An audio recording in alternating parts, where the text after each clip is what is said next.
Thanks for joining us for another edition of Chronic Conversation. This is your host with the most, not Beetlejuice, but Jerry freaking Anderson, aka Jerry Leonard. We have a very special guest in the studio. Before I get to him, let me also give a shout out to my co-host and beautiful wife Jen. She's over on the other side. You won't see her today, unfortunately, but we'll get her on here again really soon. And we have a little bitty audience with us. Could y'all give a little round of applause for our guest today? Appreciate it. Good job. So, before we get started, I just want to say sorry to everybody who's expecting Demetria Greer. She has not got in touch with us as of filming time, so we're not sure what's going on there, but we'll do our best to find out if we need to redo that show or not. I'll do a couple of shout outs before I introduce my guest here. I want to shout out to Not Bad Creations, all your paracord needs, just about anything you can think of, they can make. Don't forget K South, January 28th at the Colonnade in Ringo, Georgia, Fort Oglethorpe, Georgia. We have a great night of fights. It's something we're going to be talking about later. So definitely don't forget to check that out. If you're in or around Georgia, make sure you show up for these fights because they are going to be off the motherfucking chain. Like trust. So I want to introduce my guest again, a multiple time guest, pro boxer. One-time commentator at least now under his belt. Yep. And training for this next fight. He is definitely too smooth. He definitely hits too hard, and he is definitely too fast. He is Joseph Fransisco. Man, thanks for joining me today. Thanks for having me. Man, golly. Speaking of the first time commentating, that was your first time, correct? Yeah, that was my first time. Well, how'd it feel? It felt good. You know, when you know boxing, it's easy to talk boxing, so it was fun, and it was a good show. So when you got a good show, it's always easy to commentate a good show. Make it easy, yeah. You think maybe in the future that might be something you do some more of as you progress? Yeah, it'd be fun to do some more. I like to call the fights. You know what I'm saying? So, and next opportunity we get, you'll actually, as far as we know, you're booked to be on this next fight on January 28th. January 28th. So, check your boy out. Look, I'm going to jump around a little bit. I got some stuff here, but I want to go back to the very first time I saw you fight at the first pavilion in Tennessee on the first pavilion fight night, and you had a game opponent that night. But and I've talked to you about this before. One of the things I didn't realize, especially from a guy your size, is some of the power that was coming from you. I don't want to scare away your opponents. I apologize. Don't be scared. It's okay. Be scared. With that kind of power and things, has that come along since then? Are we looking at even more power? Have you been doing things in training to improve that even more? Or are you like? No, I actually been working with Coach Bullet out in Vegas and Coach Cromwell Bullet and that's basically he don't teach power, he teach weight shifting, and that right there brings power. So just working with him, I'm pretty sure. So more precision and time and beats power and speed type of things. I believe that too. I've always believed that in boxing, and I've seen it happen because I notice a lot of guys, and it's a strange thing. I never noticed it. Somebody pointed it out, and it might have been pull it out is. A lot of times when guys throw a punch, even in boxing or street fight, they close their eyes. Yeah. So look at what they're throwing at, and that takes away a lot of the precision because a lot of times a knockout is basically the brain going around in the thing. So there's several sweet spots, right? That's a good point because I got my boy Avis Griffin, who he fights on December 16th. In Cleveland, Ohio. Shout out to him, my boy Glow. The underdog. Underdog. But he always tells me all the time, man, you got to see it through. So, and it basically just like, look, man, you got to look at what you hit and you got to see it through. So, you know, how you connect, and that's what's going to knock the guy out. You know what I'm saying? Yeah. And that's one thing I've been working on because I do that sometimes. Right. You know, I've noticed that. So, just watching it all the way through is going to be the key for me going ahead, too. Yeah, it's probably like a natural thing anyway, just to, because you're gritting, you're biting down on that mouthpiece, you're getting ready to, slow twitch some power in these wild. So that's you don't even realize it when you go back and watch videos like, man, I closed my eyes right there. yeah I didn't notice it till they pointed it out, and I started looking. I was like, you're right, they do that. That's an amazing thing to pick up on. And speaking of January 28th, you are officially on the card now. So do you officially have an opponent yet, or not yet? We're looking to get somebody great though. Somebody good. I know it will be. I want to bring top quality opponent through, man. I make sure I always fight the best opponents, and I want to bring it close to home too. I usually fight toughest opponents when I go on the road, but I want to bring one close to home this time, and possibly put a title up. So yeah, that would be great. I know Coach talked about at least 1 or 2 title fights that night. Yeah, hopefully mine's gonna be a title fight. We're in the talks right now. So yeah, that's an announcement right there, y'all. Yeah, that's exciting. Yeah, it's gonna be hell great. Yeah, man. It was so entertaining. That show just happened to be Jen's first show as well. Right. Yeah, that she is now in love with boxing because of that and because of some of those fights. Another reason I tell people they need to come to these fights is because of how personal the fighters are.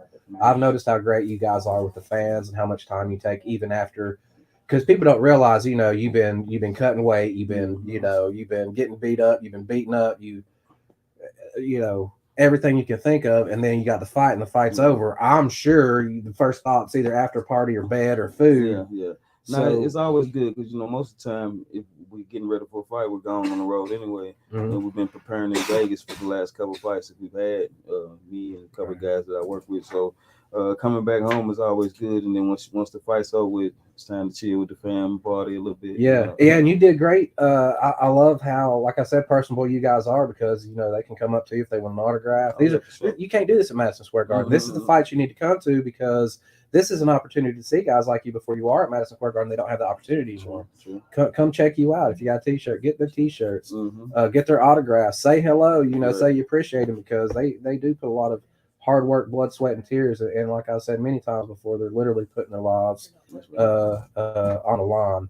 Now, something else we talked about when Kevin was here is one of the most important aspects of boxing can be sponsorship. Oh yeah, that is it. It's the sponsors that you have is. Do you have some? Are you still looking? I got some. I'm still looking. You know what I'm saying? So mainly I just work with TTMG. Okay. Top Tier Management Group.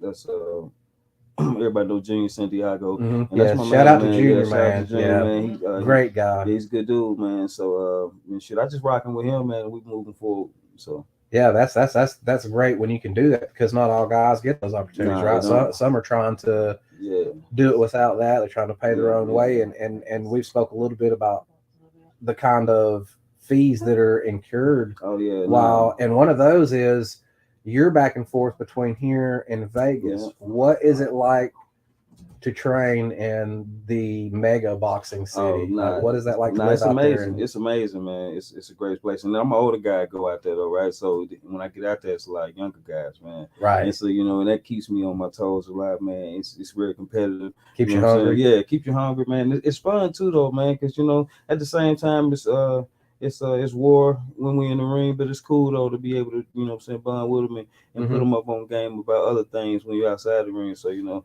I had some good dudes, some good little bros that I was out there with, and it was fun. It's amazing the kind of great people, and it may not be in all of boxing, but at least in this little fam clique tribe that I've run into, that everybody is so great at wanting to help bring everybody else along with them. Is that kind of your mentality too? People have been with you from the beginning. Yeah. I like for it to be like that, man. It's a couple guys that I might have started with that ain't here right now, but everybody since I came back home that I'm with now, we've been going strong. As long as KK, me and my boy Avis, we've been close together since. And I got another partner that used to box. Remember All Business? He stays tight with me doing the boxing. Sometimes when I'm at home, he trains me. You know what I'm saying? And then when I'm on the road, man, he's always good support. So, but them guys. How do you stay focused training between? Because I know you're doing some training here, so you're going to have certain trainers and people and things and equipment versus out there. Well, basically, when you're at home, just stay loose, stay sharp. You know what I'm saying? Stay running. You know what I'm saying? Just don't let yourself get off. And then once you get back with your coach, you tighten up. You know what I'm saying? Because it's always something that you ain't doing that your coach gonna make you do. When you get What's it like training in that weather versus out here? It's great.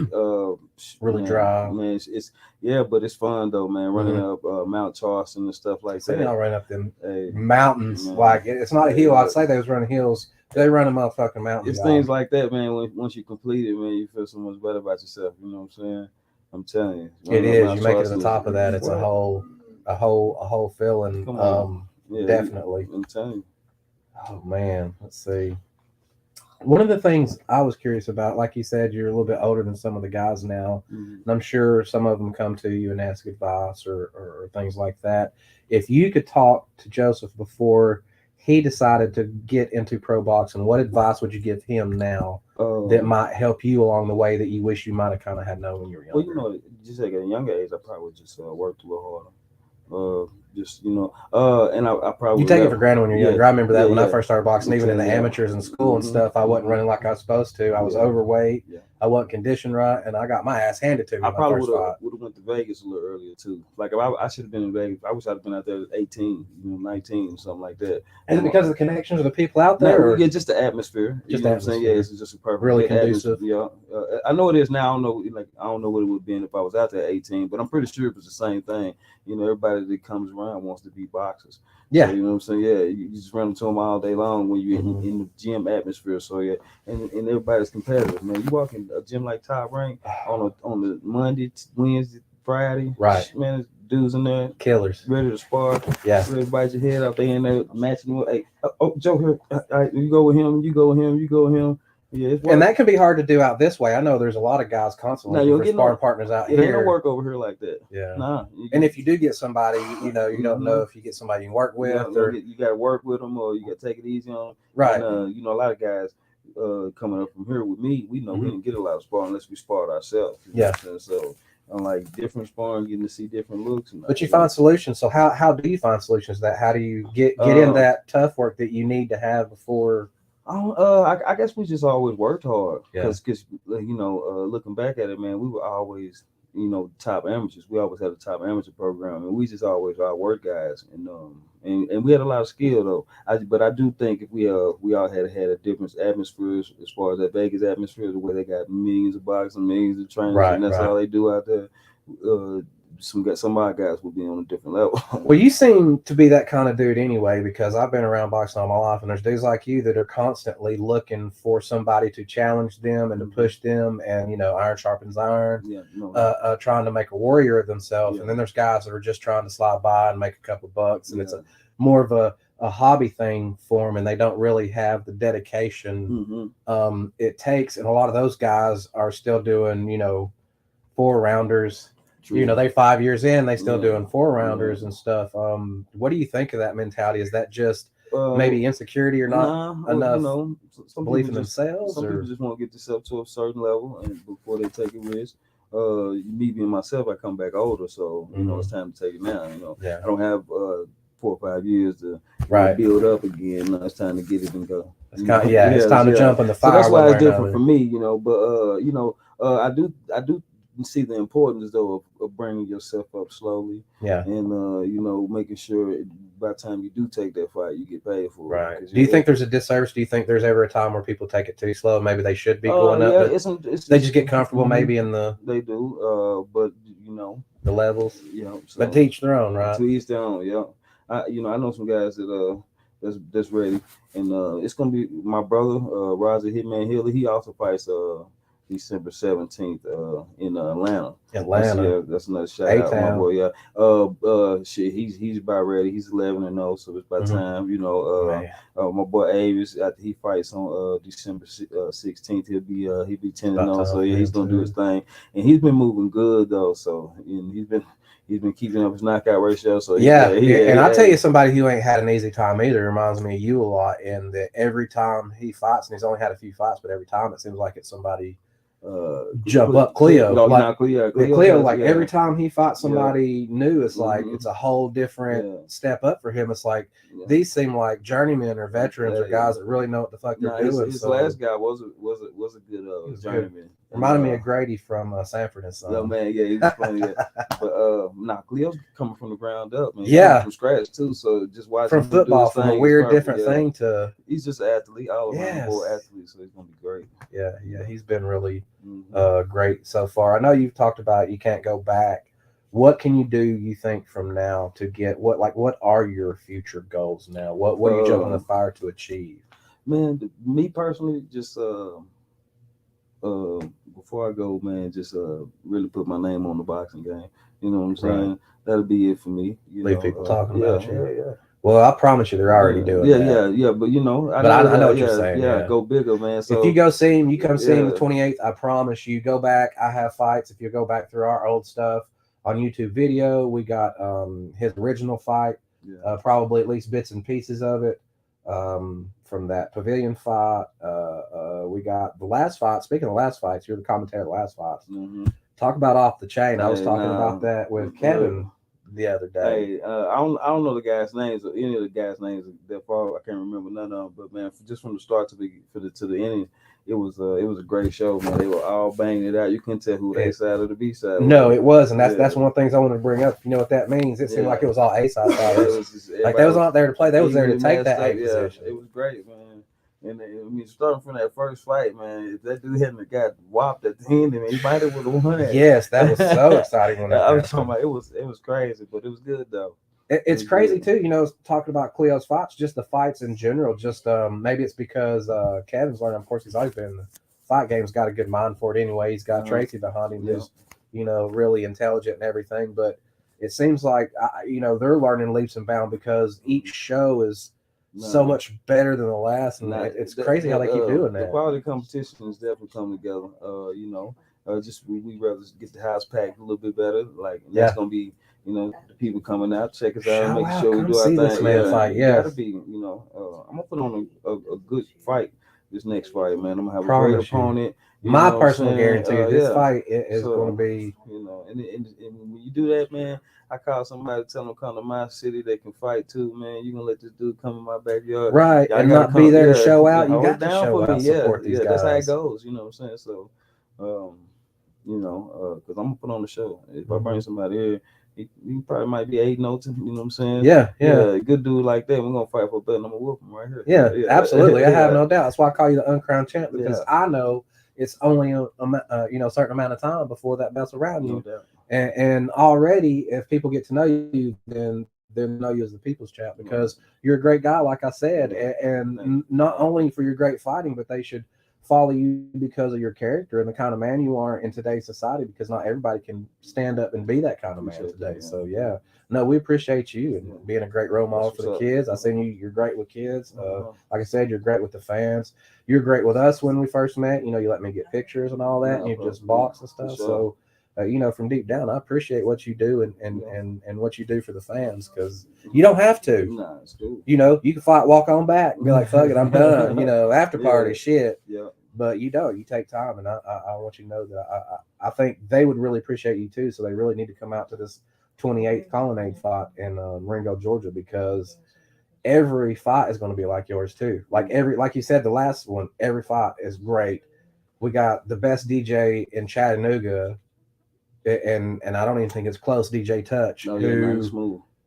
Knows how to vibe with people like nobody. Like he keeps the fucking party going from the very beginning. Night, man. Yes, it was even with the late start time, everybody was happy and ready to go. It was bad. So thank you, DJ Touch. He's always got some kind of entertainment out there.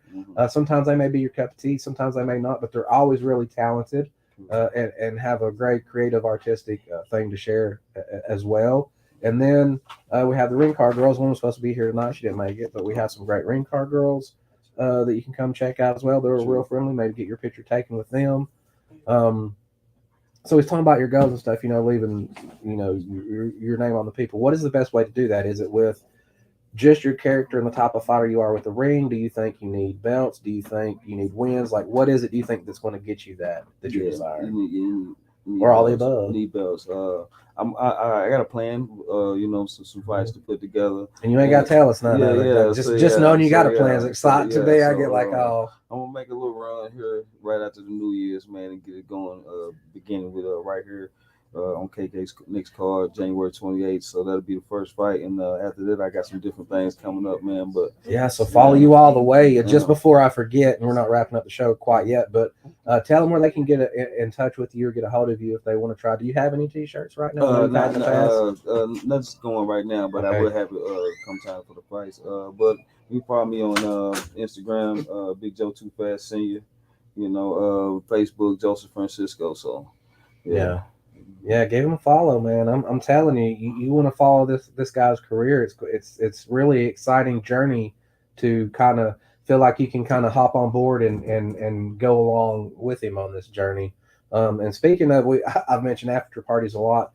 Will you be? We always have an after party too, which I haven't experienced yet, but I'm sure if Kevin started, it's amazing. Will you be at this one? But the first time, man, we was at the pavilion. I didn't get out nowhere. It was so late when we got yeah, done. that was the same way. I just got something to eat, went home. yeah, I was like, I didn't even feel like I wasn't even tired, but there just wasn't going on. So yeah, hopefully he put something together this time. I didn't and then just after the last fight last week, I went home again. Man, that's crazy. I might be doing get over. It happens. It happens to the best of it, right? Home, man.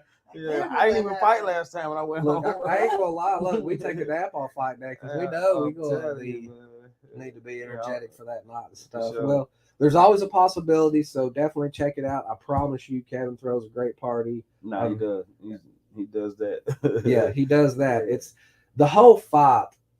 That whole night seems like a big family reunion / party. It really does. Everybody, it's almost like everybody knows each other, no matter how many people are there, how big the crowd is there. And it's great for families. We got great security there, and ain't a man there going to let nothing happen. No kids there. So know that your kids are going to be safe. Ladies may not be. No, I'm just kidding. But that's true. Yeah, I ain't talking Joseph. I'm talking about Jim. Yeah. But anyway, so how long have you been boxing now? Did you start as an amateur in like high school, junior high? Nah. When did this all start? Shoot, I started middle school. I was 12. About same age as me. Yeah, I was 12 when I started, and shoot, I fought up until I was 18 in the amateurs, until I was 17. My last fight was 17. It was right here in Chattanooga too. It was at the what's that? Let's say the amateur. Well, they always have them at the big place downtown. It's been so long. I know Red Bank. It's got the gym now. Yeah, back in the day, we didn't have a gym, so we had to have ours in the junior. Did they have them? I don't think so. Where did the wrestling shows in Chattanooga? Memorial Auditorium. Back in the day. I can't believe I can't remember what the name of the place is. I should know too. But I know you've been to all them places. I was in Chattanooga, Knoxville, Lebanon, all them things. Yeah, I've been everywhere. I used to fight in Knoxville all the time. Yeah. They had they were one of the only ones back when I boxed. They had their own big building and the lights. And you really felt like something walking into that arena. It was so big, man. That was so big. And they had a ring in the back and a ring in the front when it was training time. It was a big old place, man. So funny story. Remember I told you I didn't train worth shit for my first fight. So like I'm a 147 fighter. I had to fight a 165 fighter for my first fight. Yeah. So you can see I was a little outmatched. Yeah. I was a lot faster than he was, and I was touching him every time I laid hands. But he was just big, and every hit he laid on me was making me dizzy. But I just kept going. And one time, the referee, I'm not sure what exactly he said. I think he said maybe go stand in the corner or stand over here like this or something, but for some reason I thought he told me. Now remember, I'm a little kid, I'm like 12 years old. I thought he said like turn around. So like I'm doing anything the ref says. I don't want to come and I just you learn to respect the ref, and he's the authority and shit. So I'm standing there and I go like this and everybody's laughing, and I'm like, what? And I was like, I had no idea why he wanted me to turn around. I thought maybe he wants to see if I'm a little loopy or something. And so it was after that he did he cleaned my gloves off and he said, "You good?" And I still couldn't understand what he was saying. I was just like, I was in shock a little bit, probably because of the excitement, everything, and the lights, and couldn't hear what he's saying. And I said, I don't forget what he asked me. I said, no. Or I asked if he wanted. I think he asked me. I thought he asked me if I wanted to quit. And I was like, no, I'm good. And he goes, so you do? And I was like, yeah. And I was confused. He goes, okay. He starts waiting to fight, and I didn't. I was like, oh fuck, no, wait, you can't time out, or I was so confused, but I was sure everybody, my shit was straight. I ran every motherfucking day like I was supposed to, and drank every day like I was supposed to, and was down to about 152 right before fight time, and went on a 5-mile run and dropped the rest of it. So I got to fight my 147, and I ended up going to capture Tennessee, go to West, things like that. So that's a little funny story. You have any crazy things, boxing stories? I did go 3-0, and I guess I thought I was big time and stuff, and I started missing practice and stuff. And I think coach taught me a lesson, man. I showed up one day, he matched me against some kid, beat the brakes off me. That's basically what my lesson was. Actually stopped me. He was the same way. The ref came on, he was like, nah, he had like 3 8 counts. He just kept catching me. I was a little cocky because I did pretty good in little street fights in junior high, elementary school, but those last all of 10 seconds, and they usually broke up by a teacher. No. So you might get like 1 or 2 good punches. They all end up on the floor too. Yeah, you go in there cocky thinking it's going to be like that, and it's 2 minutes. In my head, I'm thinking 2 minutes. What the fuck? I whooped somebody's ass 2 minutes. 10 seconds in, man, I can't throw more punches, and my ribs are getting tore up. Man, a guy used to spar every day in class. It was funny because before I knew everything, I would just blow my load right there in the beginning, trying to power through him, because I could hit pretty hard, and then. Not knowing what to do, that's when I got most frustrated. I still tell people this today. I always got more frustrated when I couldn't do something with my opponent than when he was doing something with me. Because I can take it, but if I'm doing something to you and I know I'm doing my best and it ain't affecting you, then that different psychology. Has anything ever like that ever happened to you where you were just giving it to somebody and like, what do I got to do to fucking end this dude? Yeah. I fought a fight, man, with a guy who he came down from like 154. So, but we was both at 140 though. But he just you could tell he was used to bigger guys, man. Yeah. So when I was cracking him, he wasn't going nowhere. Yeah. So you could tell it does. It's different, especially when you're used to cracking them, and they do react. The bigger man in the ring takes it plays a big part. So that's why you see guys come down from 180 to 140 and stuff like that. Yeah, they tried to get me one time. I think I was 155 or something. They wanted me to fight a guy 180. And I was like, no, I'm good. Not gonna do it. And they, they was trying to convince, well, you're still gonna win, and blah blah blah blah. I was like, look, I had to, and it ain't easy I've always been kind of a chubby kid, so I had to lose some weight. You know what I mean? I had to train for that shit. When you train for that shit, you lose weight, and that other motherfucker, I hated him. I'm telling you, like fuck you. Yeah. I'm hungry. You ain't hungry. Like shut up the scales. Like you literally did. You probably gained weight. Like I ain't giving. I don't care if I would win. It's like that to me at that point. It was a principle. Yeah. You ever have guys show up overweight, and if you do you just what happens in that situation? No, actually, the first pavilion, that guy was overweight. Okay. He came like he seemed like kind of a big dude. He was like 150 something. Yeah, he was a big dude, man. He had me overweight for like 10 pounds. So that one you couldn't tell because he was feeling everything you put on him. Yeah. Oh so, my God! It was sometimes it's nothing, sometimes it's. But only thing that hurt me was I had to wear 10-ounce gloves instead of 8-ounce gloves. Oh yeah. Yeah, so I would have. Yeah. 2 ounces, people don't think, but again, like that 2 minutes, that 2 ounces is a big fucking deal when it becomes. He said 10. Yeah, but it's 2 ounces from 8 to 10 ounces. Yeah. In between, so the difference is. Still. Yeah, it's still. Well, I can't even imagine. Again, we was talking about Wallen going to the 4-ounce gloves. Can you imagine? To no gloves. To no gloves. Do you think there's room for you in any other combat sports, or is boxing your thing? Or you think you might ever do the bare knuckle? Nah. I think I just I never got into it earlier, so I don't want to start doing. And it's a different game. People think it's the same because it's just fists, but it's completely different. If I had already been playing back and forth with MMA like that, then I probably would, Yeah. Or if I get big and they ask me to do a show, I do. Shout out to Jonathan Pierce from Johnson City, Tennessee. Also, another dude, Blake Watson, another amazing fighter out that way. But congratulations to Jonathan Pierce on his UFC win. He tore dude up. If you look at Jim's post, you'll see his face is just covered in. Man, when was this? It was last night. Yeah, last night. Second time I've seen him fight. He's from Johnson City. I think he's fighting. Is he fighting out of Phoenix or Las Vegas? Phoenix, I think.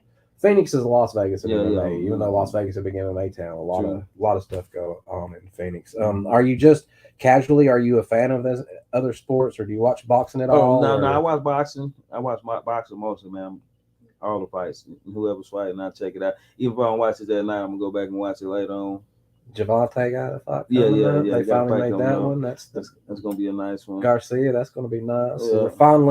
Finally, that seems like if I ever had a bitch about boxing is to one on a pay-per-view. I know I'm probably gonna see 1 or 2 good fights. Let me tell you something. You're gonna see all good fights on this card. So if we go pay-per-view, this is gonna be a time where every fight's like a fucking main event. You're not gonna be able to tell the first fight from the last fight. They're all fucking great. So that's one of my gripes that I love about K-South that bugged me about boxing. The other one, what did I just say? My brain already starting to get. So what was the first one I said? Help me out here, co-host. Sorry, I was watching the ball. Oh, you was watching the ball game. I looked at the score too at the same time. Yeah, same time. Well, if the train come back around, we'll jump on that track. It's really surprising to me that I went this long without. Oh, you gonna go back and listen and get me? That's funny. Okay, that's cool. We'll just push forward on that. Talking about being a fan, I know you probably don't. Between kids and training and everything else, it's probably hard to be a fan of any kind of other sports and stuff, or to find times to do. What do you like to do in your leisure time? Like, is there some kind of thing you particularly like to do to chill? Yeah, I like to chill. Most of the time, like I was in Vegas for 6 months. Yeah, just training. Older, is that easier being in Vegas, you think? Because maybe the temptations aren't as great as they would be if you went out there, say, 18, 19 years old? Yeah, I guess you could say that. I was a lot of distractions back then. Yeah, a lot of distractions. Yeah, so it could be cool. Things happen for a reason. So how did you keep your head on straight? Because, like you said, you got a little cocky after that one, stuff like that. Is it just life itself that's humbled you, or you just always been kind of a humble person? I just know you got a purpose. You know what I'm saying? Right. I got a son now too, so yeah, you gotta make sure you do what you gotta do. Because if I go out there and I'm just bull jiving around and can't look back and take care of him, then what you doing it for? So right, what you doing it for? That keeps me grounded when I'm out there. So. Oh, I remember what I was talking about. Sort of the things I didn't like about boxing. One of them was the pay-per-views. There's not that you don't get that many good fights. You get like the one or two good fights versus Kevin's that are good from the bottom of the card to the top. And I told him on this is like, especially after that last KFC fight and then the fights I've seen you in. I'll tell you the same thing. No matter where you're at on the card, you're the main event. Word. That's accurate. Yeah, that's just truth. So I honestly would pay just to come see you fight. If that was the only fight on the card, I would come pay to see that fight. Because I know it's gonna be worth it. Yeah. It's gonna get Things you didn't like about boxing. Yeah, things I didn't like. Well, I got the one, which was I don't like the pay-per-view, but I can't remember what the other one was. I was going to say because there's two things I don't like about the pro. The other thing is, speaking of, I get to see you fight. Like you said, you going out there and you're finding champions and killers and undefeated guys. Mm-hmm.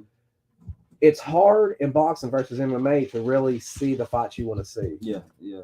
Like, they're really good about that in MMA. Like, I'll watch 4 hours, 12 fights, and every single one will be a banger like Kevin showed. Because, it's higher up it goes, man. It's all about the money. All about the money. Yeah. So, we've been, what you said, so Dave was about to fight Garcia, right? Yeah. Yeah, so, we've been waiting on this for a minute. Yeah. So, but, sometimes you and then get what you waiting on. We had to see Tyson. I can't remember the dude he fought was. I don't care. Tyson Fury. Oh, yeah. Like, he fought and whooped his ass. Well, duh.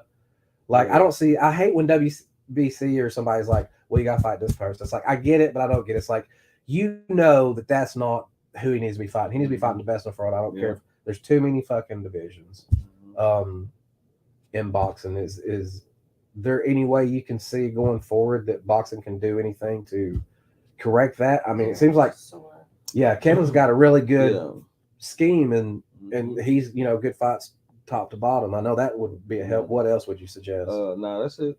From a fan's perspective. Yeah, from a fan perspective, I think that's just what it is. Everybody wants to see the champion fight the next man up. Right.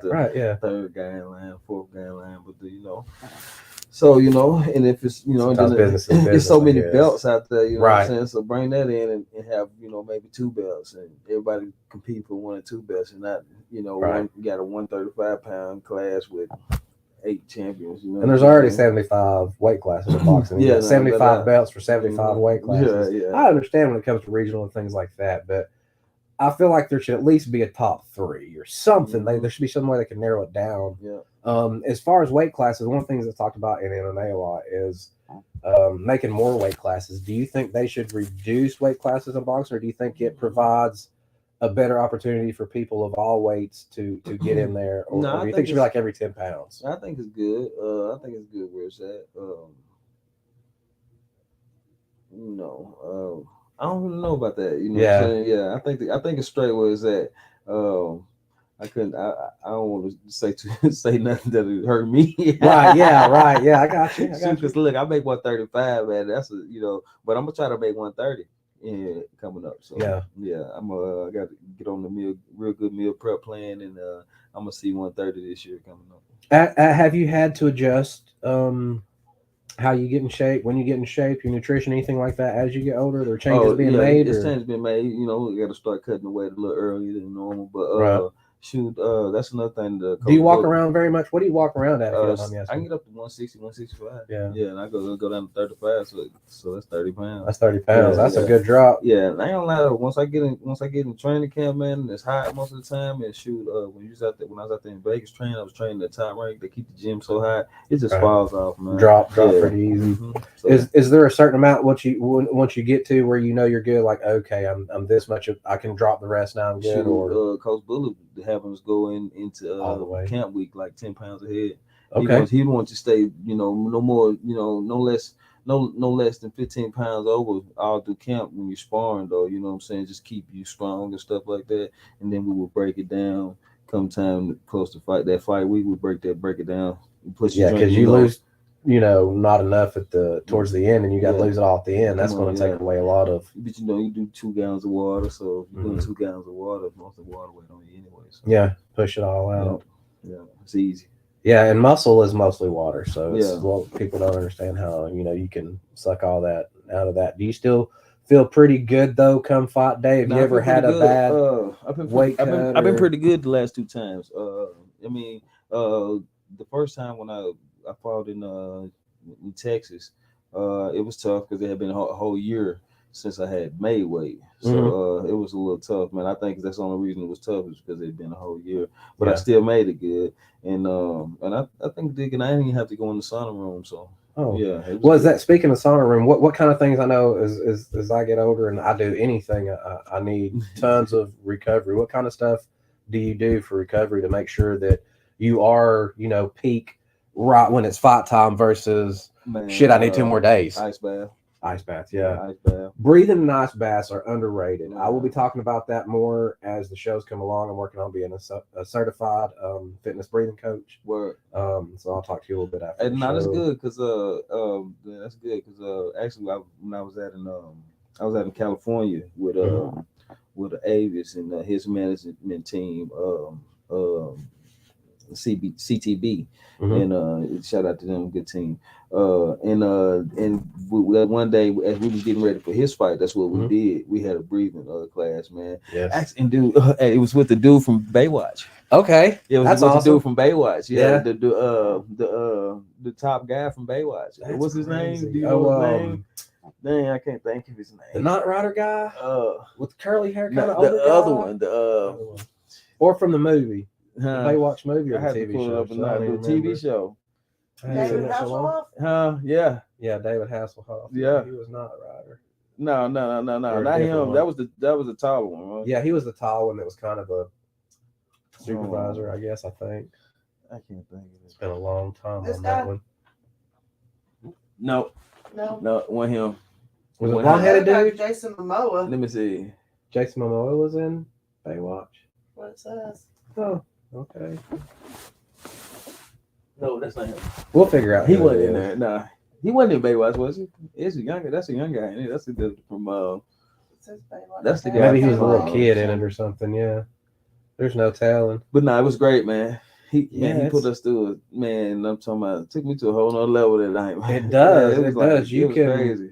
Yeah. I feel like I held my breath for like 5 minutes one time. Yeah. I was like, yeah. On an out breath. I can have you holding your breath up to about 4 minutes. And then hold it on your out breath. On the out breath. Yeah, and most people can't do that for 30 seconds because they build up to CO2. They start to panic. That's wild. Yeah, that is crazy. It's crazy how I remember when I first started breathing, I was like everybody else, and I'm like, I know how to fucking breathe. I've been doing it all my life, but when you do it with purpose and intent, it changes something. Like a lot of these, it's forms of hyperventilation and other things, but it calms you down and you learn to deal with it psychologically. Same thing with the ice baths. Now the ice baths, of course, help reduce inflammation.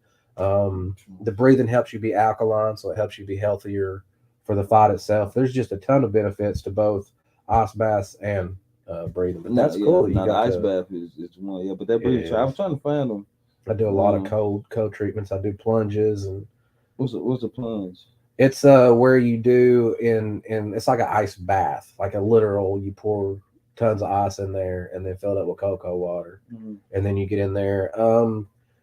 People do it. Wim Hof, the guy's most famous for doing it, will do it for like an hour, but the average person can do it for like 3 minutes, and it does to your body with your vascularity and the different things that it needs to do in the 2 minutes.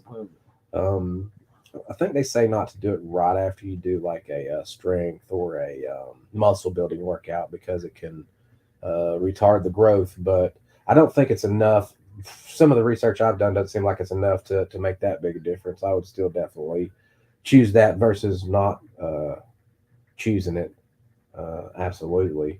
But I talked to Clea a little bit about the breathing too. It is really fascinating. You can even reach enlightened states, like you can release anything from dopamine through doing that to endocannabinoids are within your system that you can release and have very psychedelic like effects through some of that breathing as well.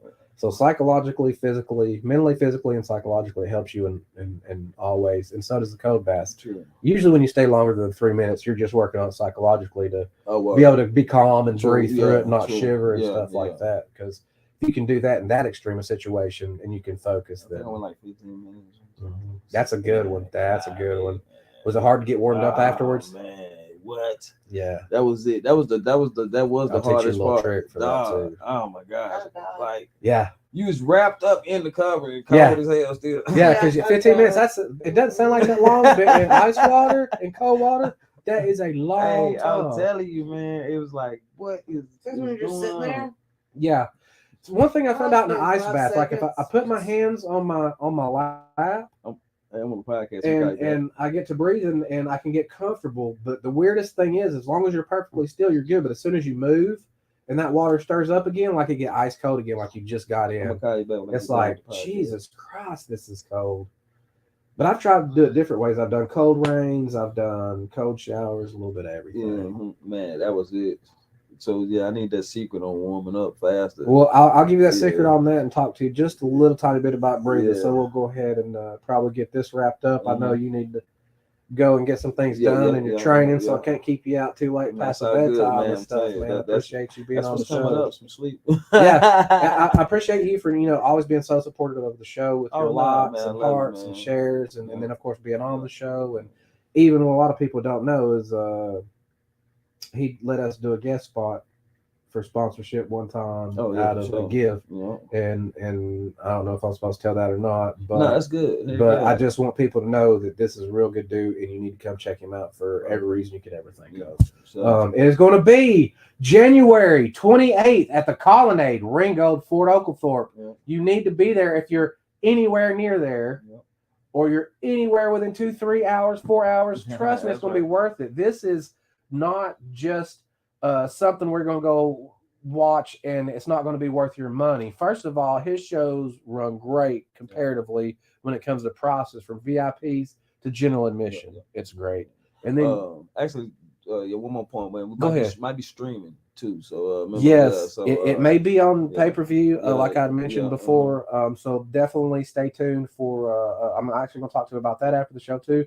So stay tuned for that to find out if it's going to be on pay-per-view. I promise you it'll be a quality show. And I still haven't picked my guest commentator for this show. So we'll talk more about that maybe on the next podcast. And we'll see who's up for the running out there. And I guess maybe if you want to get ready to close this up, then I will take it home. Thank you so much.